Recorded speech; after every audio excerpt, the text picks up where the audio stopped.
Hey guys, so today I have a book review for you, yay! And I will talk all about The Handmaid's Tale by Margaret Atwood. This book is great.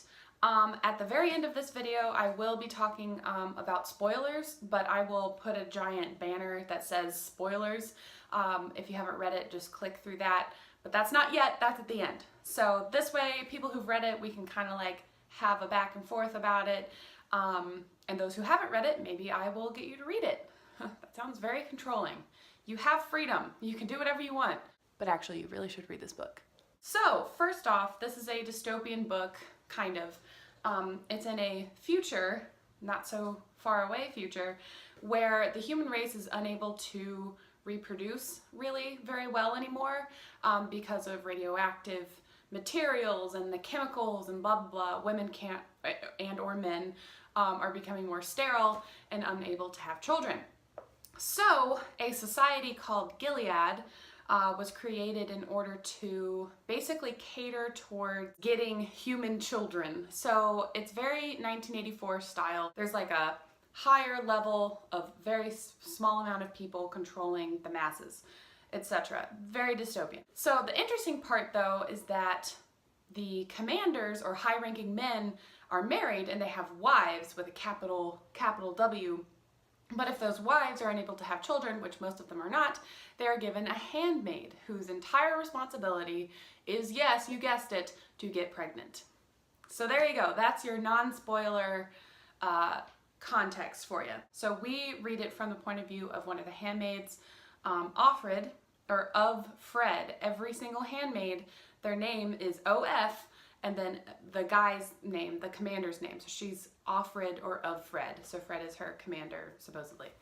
The really interesting thing about this book is that our narrator had actually existed in a normal life before becoming a handmaid. So she went to college, she was married, she had a child, and then, you know, the whole thing flipped, and now she's in Gilead where she has to be a handmaid. So the storytelling of this book is amazing because it flashes back to her old life, and we get to see how things were, how women were viewed before everything changed, and then they became just reproductive machines, basically. I think Offred offers oh, high five for that one. I think Offred offers a really unique point of view because she's not just a drone who only knows the Gilead style of life. She knows what it was like before. She was there through the transition, and she is there now. So this book is very interesting because as our main character is female, we get to look into some women's rights, kind of stuff, some reproductive rights, blah, blah, blah. I won't go into that because everybody's got their own opinion and I'm not here to tell you how to think, but I think this book is really cool because it kind of touches into some of those ideas. I'm looking at my notes because there's a lot. The character development is really cool. At the end of this video, like I said, I'll have some spoilers, so I'll talk more about that at the end.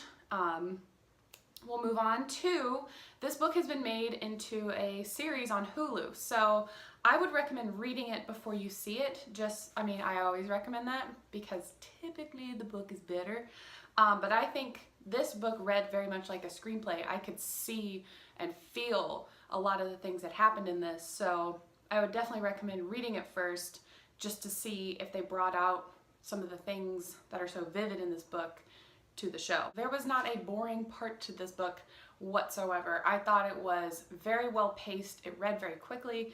I was taking finals and finished a 300-page book in 3 days. So you definitely, very approachable, very readable. I probably wouldn't recommend it if you're like younger, but I don't think any of the people who watch my videos are like young anyway, but just throwing that out there just because there are some more adult themes in it. Now we are in spoiler cast mode. Whee! I'm gonna try and edit a thing that says spoiler mode or something like that.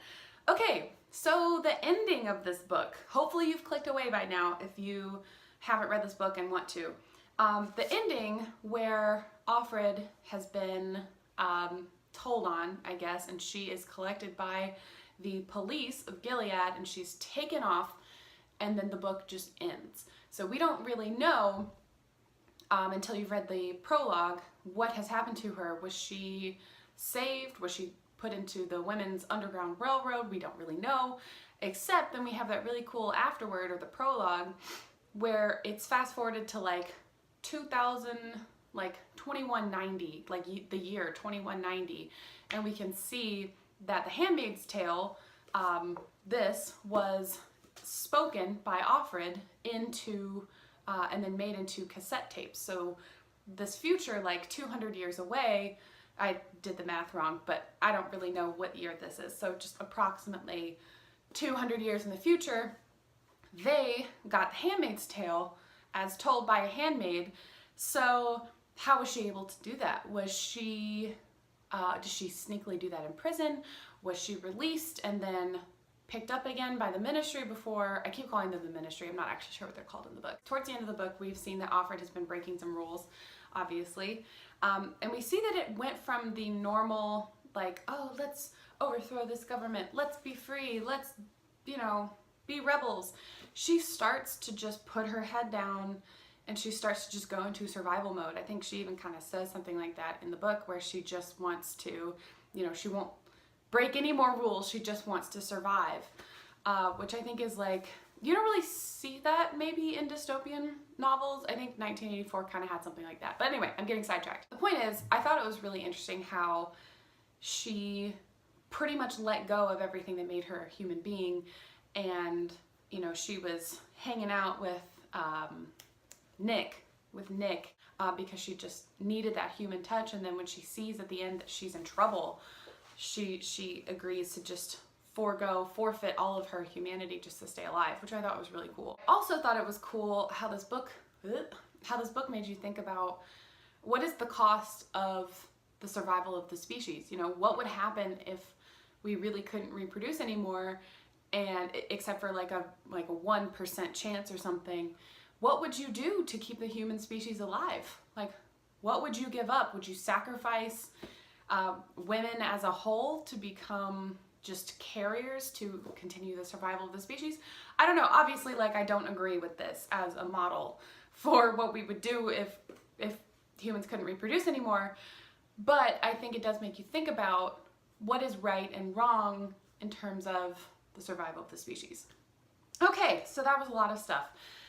Spoiler cast over! Spoiler cast over! So, I hope you enjoyed this review. I really, really love this book. This is one of those that just stays with you. It's not really uplifting, it's a bit depressing, but it's one of those things that, like, you should take in as a human being. You should take in literature that makes you uncomfortable and that makes you, not depressed, but it kind of makes you think about things in a different way, because we can't eat Reese's peanut butter cups all the time, and we can't just mentally eat Twilight all the time. I'm not saying that I enjoyed Twilight, because I didn't. This has taken a weird turn. Anyway, I hope you enjoyed this review. I am going to be doing lots of videos this month, so there will be lots of book reviews.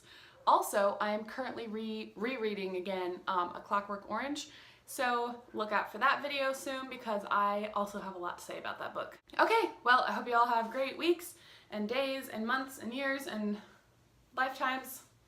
Anyway, okay, see you in the next one. Maybe. Okay, bye!